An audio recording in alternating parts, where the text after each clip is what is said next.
Hello दोस्तों, स्वागत है आप सभी का आपके अपने YouTube channel result with Gautam sir पर। तो आज हम बात करने वाले हैं, जैसा कि आपका टॉपिक देख पा रहे होंगे कि जो आपका टॉपिक है आकाशगंगा और निहारिका से संबंधित आपका आज का टॉपिक है। और कैसे हैं आप सभी लोग, बताएंगे हमको कमेंट बॉक्स में कमेंट करके कि आपकी पढ़ाई कैसी क्या चल रही है। तो मैं बात करने वाला हूँ आज आपके जो टॉपिक है आकाशगंगा पर। मुख्य रूप से आपका विषय आज रहेगा जो आकाशगंगा रहेगा। तो निहारिका के विषय में थोड़ी कुछ जानकारी हमारे पास है वो बताएंगे, और उसके बाद में हम बढ़ चलेंगे आकाशगंगा की तरफ। कल की क्लास में मैंने आप सभी को बता दी थी जो मुख्य थ्योरी थी आपकी बिग बैंग सिद्धांत के बारे में, और उसको मैं आपको समझा दिया था, बता दिया था, और बेहतर तरीके से आपको समझ में भी आ गया होगा। आशा करूंगा कि आप सभी लोग जो क्लास को लिखते हुए, देखते हुए, लिखते हुए चलेंगे। जो भी मैं जानकारी देता हूँ या बताता हूँ उसको आप नोट करते हुए चलेंगे, ठीक है। तो जो उत्तर प्रदेश स्पेशल की क्लास है उसमें आप सभी का रिस्पांस ठीक ठाक आ रहा है, और जो ज्योग्राफी की क्लास है उसमें भी काफ़ी बेहतर आप लोग हमको ठीक ठाक सहायता कर रहे हैं। आप सभी का, आप सभी लोग इसके धन्यवाद के पात्र हैं। इसलिए तो मैं आज बात करने वाला हूं आप सभी से कि आज की जो निहारिका और आकाशगंगा दो टॉपिक हैं। निहारिका पर विशेष हम ध्यान नहीं देंगे, निहारिका कैसे निर्माण होता है निहारिका का ये बताऊंगा। और यूपीएससी 2024 में जो क्वेश्चन आया था, क्योंकि हमने भी एग्जाम दिया था तो नहीं हुआ, लेकिन बात वो नहीं है, हुआ नहीं हुआ उससे मतलब नहीं है। लेकिन यहाँ पर जो क्वेश्चन बना हुआ था ना, तो निहारिका से और मतलब आकाशगंगा से और दो फैक्चुअल इंफॉर्मेशन और थी, इनसे यहाँ पर क्वेश्चन आपका बना हुआ था यूपीएससी 2022 की जब मैं बात करता हूँ। तो बात ये होती है कि निहारिका का निर्माण कैसे होता है और आकाशगंगा कैसे बनती है, इन दोनों को हम बात जानेंगे। सबसे पहले तो मैं बात करता हूँ आपसे जो आकाशगंगा के निर्माण की जो शुरुआत होती है ना, आकाशगंगा, जो आपकी आकाशगंगा है, मैं पहली बात तो ये बता दूं कि आकाशगंगा होता क्या है। आकाशगंगा मिलियन बिलियन तारों का क्या है, समूह है। बहुत सारे तारे, सूर्य जैसे लाखों अरबों खरबों तारे, मिलियन बिलियन तारों का समूह है। तो आकाशगंगा के निर्माण की जो शुरुआत है ना, निर्माण की शुरुआत मैं बता दूं आपको कहां से होती है। सबसे पहले जो आपकी हाइड्रोजन गैस होती है, हाइड्रोजन गैस में होता है संकुचन, ठीक। तो हाइड्रोजन गैस में संकुचन के चलते बादलों का निर्माण होता है। क्या होता है? संचयन होता है, संकुचन होता है। शुरुआत बादलों, ओ सॉरी, हाइड्रोजन गैस,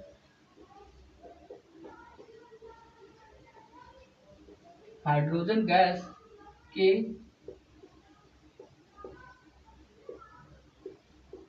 संचयन, हाइड्रोजन गैस का संचयन होता है। तो संचयन होने के बाद में होता क्या है, संचयन होने के बाद, संचयन होने के बाद में क्या होता है, बादलों का निर्माण होता है, घने बादलों का निर्माण होता है। और बादलों का क्या होता है, आपका निर्माण होता है। जब बादलों का निर्माण हो गया तो हम इसको क्या बोलते हैं, इस पूरी प्रोसेस को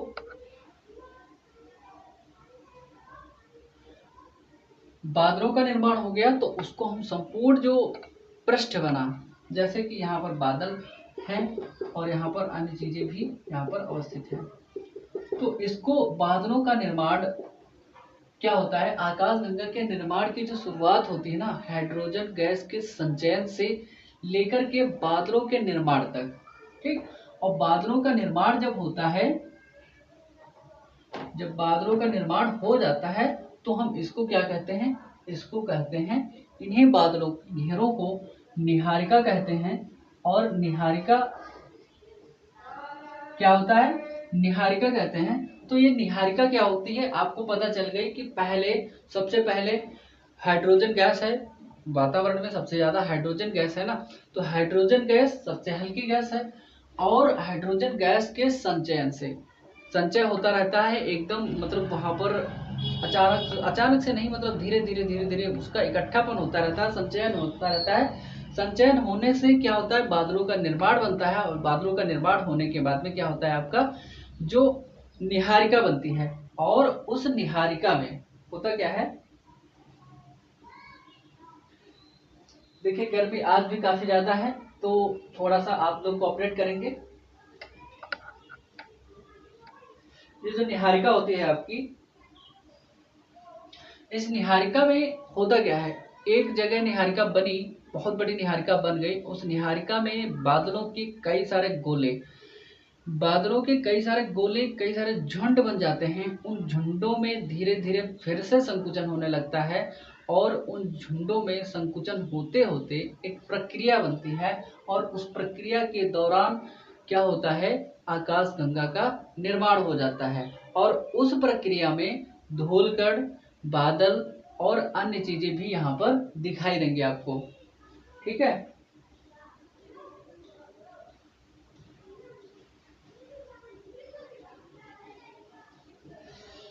होता क्या है, देखिए निहारिका जो होती है ना आपकी, निहारिका में क्या होते हैं, बादलों के झुंड होते हैं। निहारिका में क्या होते हैं, बादलों के झुंड होते हैं, और इन बादलों के झुंड में, इन बादलों के झुंड में निहारिका का निर्माण बादलों के झुंड से हो रहा है, और इन्हीं बादलों के झुंड में संचयन लगातार होता रहता है। और संचयन की प्रक्रिया के बाद में आपने सुना होगा, हेलियोसेंट्रिक थ्योरी में बताया था मैंने आपको, संलयन की प्रक्रिया होती है। ठीक है, संलयन, तो संलयन की प्रक्रिया जैसे ही स्टार्ट होती है, तो क्या होता है, संलयन, सूर्य में क्या हो रहा है, संलयन की प्रक्रिया हो रही है ना, तो संलयन की प्रक्रिया के बाद में तारों का निर्माण हो जाता है, यहाँ पर तारों का निर्माण शुरू हो जाता है। क्या होता है, तारों का निर्माण यहाँ पर बादलों के झुंड में, लगातार बादलों के झुंड के संचयन से, संचयन होने के बाद में प्रक्रिया स्टार्ट होती है संलयन की। संलयन की प्रक्रिया में धीरे धीरे तारों का निर्माण होना यहाँ पर स्टार्ट हो जाता है, और यहाँ पर जो जो तारे बनते हैं ना, वो गैसीय पिंड के रूप में बनते हैं। तो गैसीय पिंड का निर्माण हो गया, फिर तारे का निर्माण होता है। ठीक, तो गैसीय पिंड ही आपको आगे चल करके दिखाएंगे कि क्या तारे बन जाते हैं। इन तारों में, इन तारों को, इन तारों में क्या क्या आपका मिलता है, या एक बात और मैं करूं आपसे, देखिए अब आप एक परिभाषा लिखेंगे। एक तो परिभाषा मैं आपको बता दिया हूं कि आकाशगंगा की परिभाषा क्या है। आकाशगंगा मिलियन बिलियन तारों का क्या है, समूह है। मिलियन बिलियन तारों का समूह है, ये आपका एक परिभाषा लिख सकते हैं। लेकिन दूसरी परिभाषा यहाँ पर आप लोग लिख सकते हैं कि जो आकाशगंगा है, इसमें जो सामूहिक रूप से क्या क्या जुड़ाव रखता है, क्या है। देखिए सबसे पहले जो हमारी आकाशगंगा है ना, आकाशगंगा को हम कहते क्या है, आकाशगंगा जो है आपके गुरुत्व बल के, गुरुत्वीय बल के, गुरुत्वाकर्षण जो बल है ना, गुरुत्वीय बल के, गुरुत्वीय बल के क्या है, गुरुत्वीय बल के अधीन, मतलब गुरुत्वीय बल के अधीन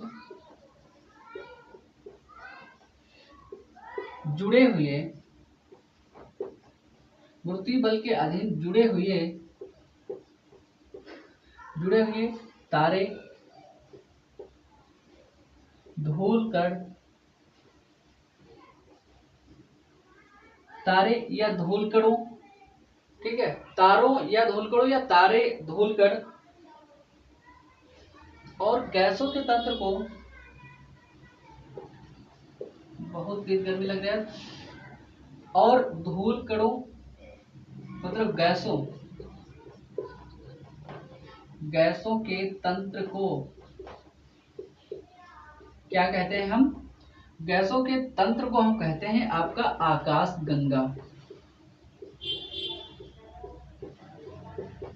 देखिए यहां पर क्या क्या है, आकाशगंगा कहते हैं। ठीक, तो मैंने आपको बता दिया कि आकाश गंगा की मुख्य परिभाषा कैसी होनी चाहिए। गुरुत्वीय बल के अधीन जुड़े हुए तारे, तारों के साथ साथ में कुछ धूलकण, मिट्टी जुड़ी हुई है यहाँ पर, और मिट्टी के साथ साथ में आपकी जुड़ी हुई है कुछ गैसों का तंत्र, और उन गैसों के तंत्र के साथ में संपूर्ण जो तंत्र बना हुआ है, एक कॉम्बिनेशन बना हुआ है, उस कॉम्बिनेशन को क्या कहते हैं आप?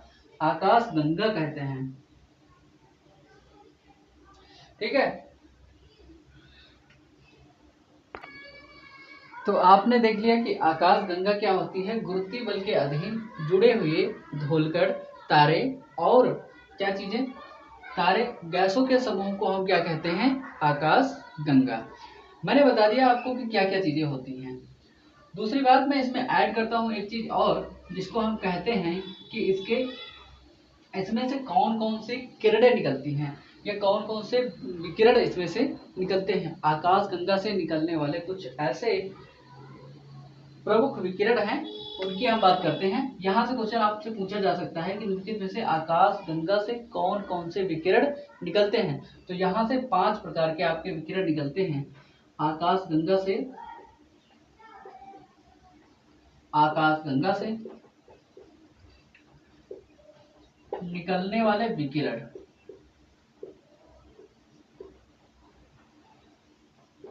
कौन कौन से विकिरण यहाँ पर निकलते हैं उनकी मैं बात करता हूं आपसे। देखिए, सबसे पहले यहाँ पर निकलता है आपका एक विकिरण है जिसका नाम है अवरक्त विकिरण।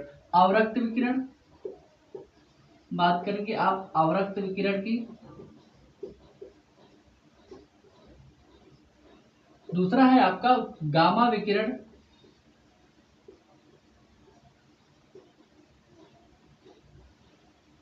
गामा विकिरण की बात करता हूं मैं। और आपका यहीं पर निकलता है आपका एक्स विकिरण।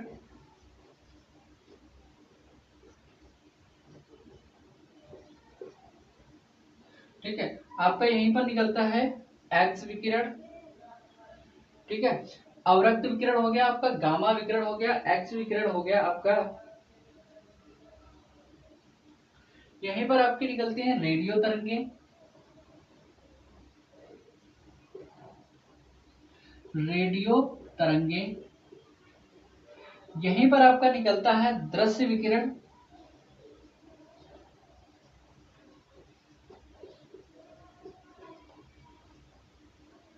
पांच प्रकार का हो गया ना, अवरक्त विकिरण, गामा विकिरण और एक्स विकिरण, रेडियो तरंगे और दृश्य विकिरण। एक और यहाँ पर निकलती है आपकी पराबैंगनी किरणें, जिनका नाम आपने चमगादड़ के पेज पर लिखा होगा कुछ। पराबैंगनी आपकी किरणें भी यहाँ पर आप इसमें से निकलती हैं। तो मैंने बता दिया आपको कि जो अवरक्त विकिरण है वो तो निकलता ही निकलता है। गामा, एक्स, रेडियो, दृश्य और पराबैंगनी किरणें, इतने यहाँ पर आकाश गंगा के द्वारा निकलती हैं। कहाँ से निकलती हैं? आकाश गंगा से। तो हम इसको मिटा करके आगे बढ़ते हैं, बात करते हैं कि आगे कि आकाश गंगा जो है आपकी, आकाश गंगा में प्रथम आकाश गंगा कौन सी थी? मैंने बताया आपको संचयन की प्रक्रिया होती है, और संचयन की प्रक्रिया के बाद में क्या होता है? बादलों का झुंड बनता है, बादलों के झुंड से संलयन, संलयन से तारों का निर्माण होता है, और गुरुत्वीय बल के अधीन जुड़े हुए तारे, धूलकण और गैसों के समूह को क्या कहते हैं हम? आकाश गंगा आपकी कहते हैं। और गैसों का तंत्र जो है उसको क्या कहते हैं? आकाश गंगा। और आकाश से निकलने वाले कौन कौन से विकिरण है आपके, इनकी मैं बात करता हूं। तो आपका है अवरक्त विकिरण, ठीक, दूसरा है आपका गामा विकिरण, और तीसरा है आपका यहाँ पर एक्स विकिरण, चौथे नंबर पर है आपका रेडियो तरंगे, पांचवें नंबर पर है दृश्य विकिरण, और 6 नंबर पर है आपका पराबैंगनी विकिरण। इन सब की मैंने बात की। ये विकिरण आपको थोड़ा सा पता होना जरूरी इसलिए है क्योंकि देखिए ब्रह्मांड का अब भी विस्तार हो रहा है। अगर गैलेक्सीज का विस्तार हो रहा है, निहारिका का विस्तार हो रहा है, तो आकाश गंगाओं का भी विस्तार हो रहा है। आकाश गंगा का अगर विस्तार हो रहा है तो ब्रह्मांड का विस्तार हो रहा है। इसी आधार पर थ्योरीज दी गई हैं। तो मैंने आपको बात बताया कि जो आपकी सौर मंडल की जो आकाश गंगा है ना, वो कौन सी है? हमारा जो सौर मंडल है, हमने आपसे बात करी थी सौर मंडल के बारे में। तो जो सौर मंडल है, हमारा सौर मंडल किस आकाश गंगा में है? तो वो है आपकी किसमें? मंदाकिनी में। मंदाकिनी, हमारा सौर मंडल मंदाकिनी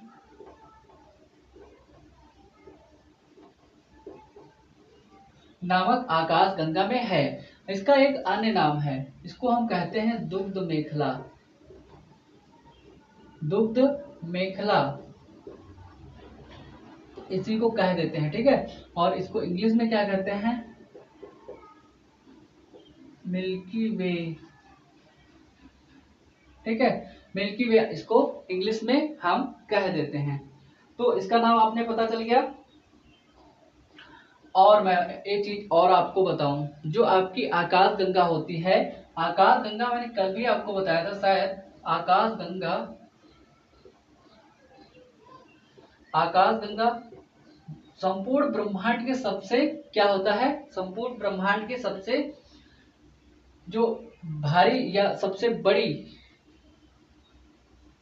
संरचना होती है, मतलब संपूर्ण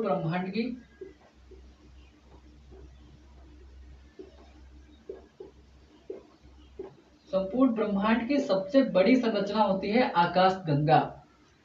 सबसे बड़ी संरचना होती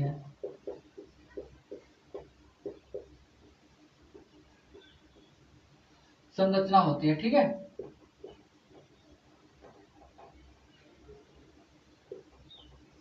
इसको भी आप नोट कर लेंगे, क्योंकि ब्रह्मांड की जो सबसे बड़ी संरचना है वो क्या है? आपकी आकाश गंगा ही है। हम बात करते हैं कि हमारी जो सबसे छोटी आकाश गंगा है, सबसे छोटी आकाश गंगा में मिनिमम लगभग कितने तारे होंगे? तो वहां पर मैं बात करता हूं सबसे छोटी आकाश गंगा में, क्या सबसे छोटी आकाश गंगा और सबसे बड़ी आकाश गंगा की बात कर लेता हूं। सबसे छोटी आकाश गंगा में तारे कितने हो सकते हैं? लगभग कम से कम कितने तारे होंगे? कितने हैं आपके? लगभग यहाँ पर 1,00,000 तारे, कम से कम इतने तो होंगे ही होंगे, इससे ज्यादा हैं, ठीक है। जो छोटी से सबसे छोटी आकाश गंगा है हमारी, उसमें कितने हैं? लगभग 1,00,000 तारे यहाँ पर मौजूद हैं। तो मैं बात करता हूं आपसे कि आकाश गंगा में सबसे छोटी से छोटी जो आकाश गंगा है, उसमें आपके कितने तारे हैं? लगभग 1,00,000। जो सबसे बड़ी आकाश गंगा है, सबसे बड़ी आकाश गंगा है, उसमें आपके लगभग कितने तारे हैं? सबसे बड़ी आकाश गंगा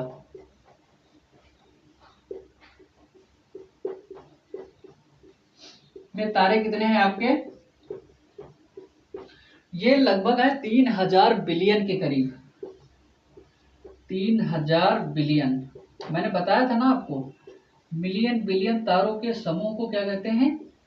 3,000 बिलियन के करीब यहाँ पर है आपके सबसे बड़ी आकाश गंगा में आपके कितने हैं? 3,000 बिलियन के आसपास तारे हैं यहाँ पर। तो मैंने आपको बता दिया कि 3,000 बिलियन के आसपास सबसे बड़ी में, और सबसे छोटी में हमारे पास कितने हैं? 1,00,000 के आसपास। हमारी जो सबसे निकटतम जो आकाश गंगा है, क्या सबसे निकटतम हमारे पृथ्वी के सबसे निकटतम आकाश गंगा, सबसे निकटतम आकाश गंगा कौन सी है? उसका नाम है यहाँ पर, सबसे निकटतम आकाश गंगा कौन सी है? इसको हम नाम देते हैं एंड्रोमेडा। एंड्रोमेडा नाम की जो आकाश गंगा है, एंड्रोमेडा, या इसको हम देवयानी कहते हैं, देवयानी, जिसको भी लिख लीजिए। देखिए एंड्रोमेडा या देवयानी, ये सबसे निकटतम या सबसे नजदीक हमारे यहाँ पर आपकी क्या है? आकाश गंगा है। मैंने बताया था आपको कि मुख्य रूप से हम बात करने वाले हैं किसकी? आकाश गंगाओं की आज बात करेंगे। और आपको बता दिया मैंने निहारिका का जो निर्माण होता है वो कैसे होता है।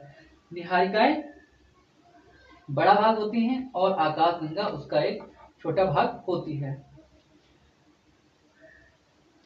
और जो ये आपकी देवयानी है ना, देवयानी या एंड्रोमीडा, एंड्रोमीडा या देवयानी की दूरी यहाँ पर कितनी है, लगभग ढाई, कितनी है, लगभग 2.5 lakh, sorry 2.5 million, 2.5 million, 2.5 million प्रकाश वर्ष, आपको दिखाई दे नहीं रहा होगा यहाँ पे प्रकाश वर्ष, 2.5 मिलियन प्रकाश वर्ष जो है आपकी ये जो पृथ्वी से दूर है, कौन सी, आपकी एंड्रोमेडा, ठीक है, एंड्रोमेडा दूर है किससे, अपनी पृथ्वी से कितनी दूर है, लगभग 2.5 मिलियन प्रकाश वर्ष।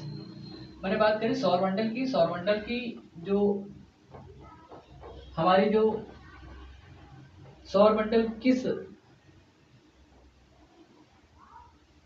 सौरमंडल मतलब किस उसमें, आकाश गंगा में है, तो हमने बता दिया आपको। और आकाश गंगा की संपूर्ण ब्रह्मांड की सबसे बड़ी संरचना क्या कहती है, आकाश गंगा कहलाती है। और आकाश गंगा को हमने बताया कि सबसे छोटी आकाश गंगा जो है उसमें कितने तारे हैं, लगभग 1 लाख के करीब। और जो सबसे बड़ी आकाश गंगा है उसमें कितने तारे हैं, लगभग 3000 बिलियन के करीब तारे हैं। और एक इंफॉर्मेशन, और सबसे निकटतम जो आकाश गंगा है वो कौन सी है, हमारी देवयानी या एंड्रोमीडा है। इतनी बात यहाँ तक पूरी होती है। मैं बात कर रहा हूं आपसे आकाश गंगा की। क्या आकाश गंगा के प्रकार भी होते हैं, जी जरूर। आकाश गंगा आकार के आधार पर 2 प्रकार की होती है, एक तो सर्पिलाकार और दूसरी दीर्घवृत्ताकार। देखिए 2 प्रकार की आकाश गंगा होने का मतलब ये नहीं है कि आकाश गंगा अलग अलग हो जाएगी। आकाश गंगाएं अपने कुछ तो नियमित होती हैं, कुछ होती है अनियमित। तो नियमित और अनियमित के आधार पर आकाश गंगा देखते हैं कि कैसी हैं, क्या नियमित है या अनियमित है। आकाश गंगा ऐसे टॉपिक बना लेंगे आप लोग, ठीक जैसे मैं बना रहा हूँ ऐसे बना लेंगे, फिगर फिगर अप्रोच में। तो मैंने बात करी आपसे आकाश गंगा की। तो आकाश गंगा कुछ नियमित आकाश गंगाएं होती हैं और कुछ अनियमित होती हैं। इसकी आकृति, आकाश गंगा की आकृति के आधार पर, ठीक, आकृति के आधार पर। तो आकाश गंगा की आकृति कुछ की तो क्या होती है, आपकी नियमित होती है कि हाँ अब यही रहेगी, बदलेगी नहीं, ठीक। दूसरी आकाश गंगा कैसी होती है, मतलब दूसरी आकाश गंगा बदलती रहती है, ये होती है आपकी अनियमित। अनियमित आकाश गंगा वो होती है जिसका आकार में जो होता है परिवर्तन होता रहता है और बदलाव उसमें हो सकता है या बदलाव होता रहता है, संभावना उसमें होती है, ठीक। और ये होती है नियमित, और ये होती है आपकी, इसमें बदलाव की संभावना नहीं होती है। ये क्या होती है, 2 प्रकार की होती है। जो नियमित है आपकी वो 2 प्रकार की होती है। मैं बात कर रहा हूँ आपके नियमित आकाश गंगा की, ये होती है 2 प्रकार की। और इस 2 प्रकार में कौन कौन से उसके भाग हैं, एक होती है आपकी दीर्घवृत्ताकार वाली और दूसरी होती है सर्पिलाकार वाली। तो इसका एक प्रकार है दीर्घवृत्ताकार, दीर्घवृत्ताकार एक प्रकार की हो गई, ठीक, पहला टाइप मान लीजिए। और ये दूसरा टाइप है इसका, क्या मैंने बताया आपको, सर्पिलाकार, सर्पिलाकार, सर्पिलाकार, ठीक। तो इन दोनों में डिफरेंस क्या है,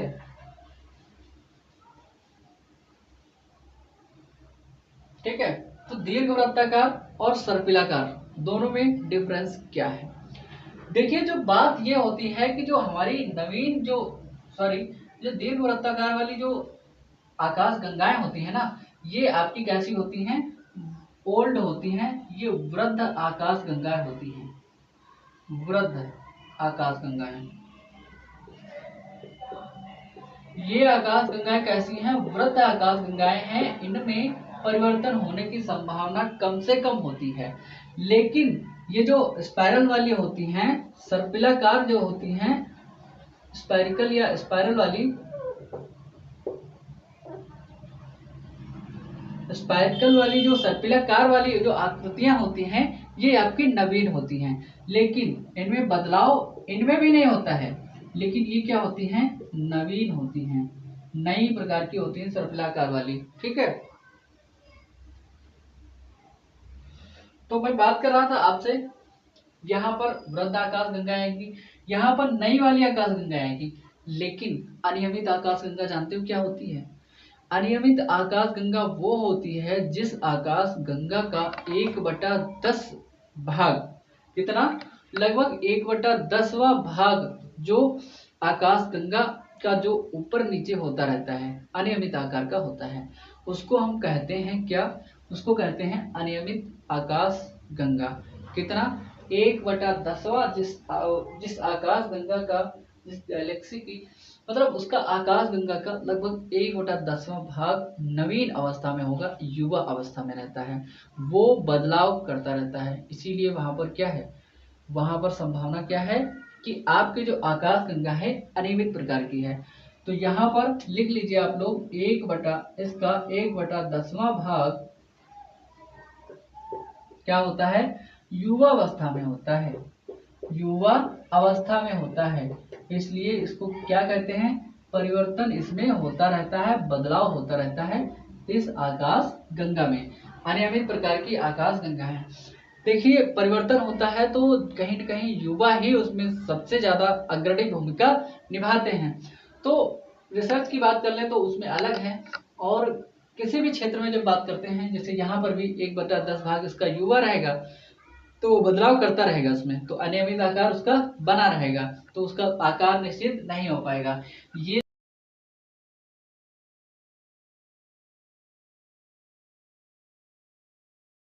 दीर्घवृत्ताकार और सर्पिलाकार वाली, स्पाइरिकल वाली जो जो आकाश गंगाएं होती हैं, इनका धीरे धीरे आकार क्या होता है? लगभग इनकी जो क्षमता होती है धीरे धीरे समाप्त हो जाती है परिवर्तन करने की। इसलिए इनको नियमित आकार वाली क्या कहते हैं? आकाश गंगा बोलते हैं। अब मैं बात करूं आपकी, मैंने बताया था आपको हमारी जो आकाश गंगा है वो कौन सी है? मंदाकिनी, मिल्की वे, और उसको कहते हैं दुग्ध मेखला। तो दुग्ध मेखला जो आपकी आकाश गंगा है, उसको सबसे पहले किस व्यक्ति ने देखा था? ये बताइए मुझे। इसकी बात कर ली हमने, और ये आपका समाप्त हुआ। आकाश गंगा की बात कर ली। आकाश गंगा दो प्रकार की हो गई आपकी, नियमित हो गई और अनियमित हो गई।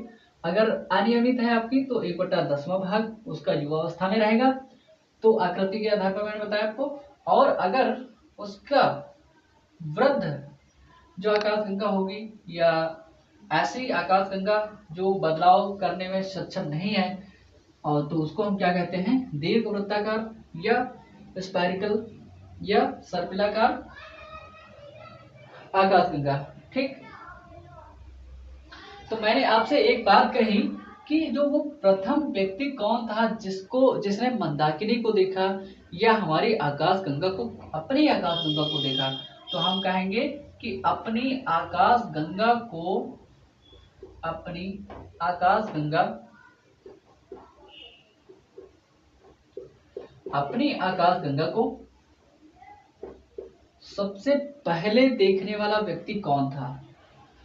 सर्वप्रथम, प्रथम अपनी आकाश गंगा समझ रहे हो ना? मंदाकिनी की बात कर रहा हूं, मंदाकिनी होगी वही। और सर्वप्रथम देखने वाला व्यक्ति,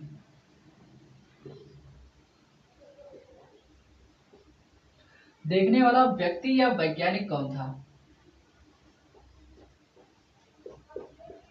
क्योंकि वैज्ञानिक ही रहे होंगे जो देखे होंगे। वैज्ञानिक कौन था? तो ये थे आपके कौन? गैलीलियो। नाम तो सुना ही होगा गैलीलियो का, क्योंकि काफी क्रांति करी थी गैलीलियो ने अपने जमाने में।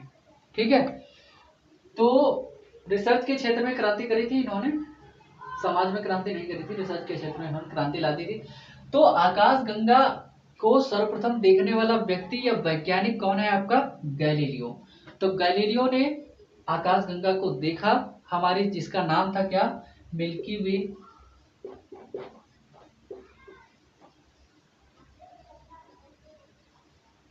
मिल्की वे को देखा, इसको कहते हैं दुग्ध मेखला। दुग्ध मेखला को सबसे पहले देखने वाला, या मंदाकिनी, इनको देखने वाला सबसे पहला वैज्ञानिक कौन था? गैलीलियो। तो आज की क्लास क्या है?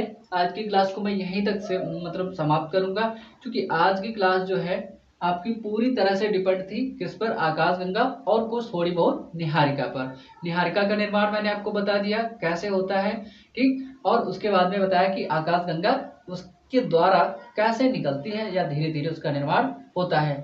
तो मैं बात करता हूँ कि ये जो क्लास है आपकी ज्योग्राफी की, इसमें एक एक टॉपिक धीरे धीरे लेकर के हम लोग कवर करते हुए चलेंगे और बढ़ेंगे आगे।